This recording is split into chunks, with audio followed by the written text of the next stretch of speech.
સુરત મહાનગરપાલિકા દ્વારા ચાલુ વર્ષે ચોમાસું જ્યારથી ચાલુ થયું ત્યારથી અત્યાર સુધી કોઈ પણ દિવસ રજા આપ્યા વગર સતત કામગીરી ચાલુ છે.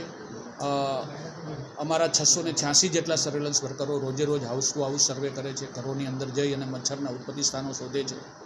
ઓગસ્ટ મહિનાની અંદર અમારા વર્કરો દ્વારા 26 લાખ જેટલા ઘરોની અંદર વિઝિટ કરવામાં આવેલી અને લગભગ 26 લાખ ઘરોમાંથી 66,000 ઘરોમાં અમને મચ્છરના ઉત્પત્તિ સ્થાનો મળેલા. સપ્ટેમ્બર મહિનાની વાત કરું તો અત્યાર સુધીમાં અમારા દ્વારા 12 લાખ કરતાં વધારે ઘરોની અંદર સર્વે કરવામાં આવેલું છે અને એમાંથી 4,500 જેટલા મચ્છરોના ઉત્પત્તિ સ્થાનો મળ્યા છે. એટલે 2 મહિના દરમિયાનની વાત કરીએ તો અમે લોકોએ 39 લાખ રૂપિયા જેટલો વહીવટી ખર્ચ વસૂલ કરેલો છે, જેમના ઘરમાં મચ્છરના ઉત્પત્તિ મળેલી હોય તેમને.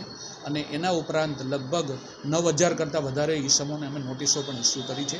અને આ કામગીરી સતત જ્યારથી ચોમાસું ચાલુ થયું ત્યારથી અત્યાર સુધી ચાલુ છે.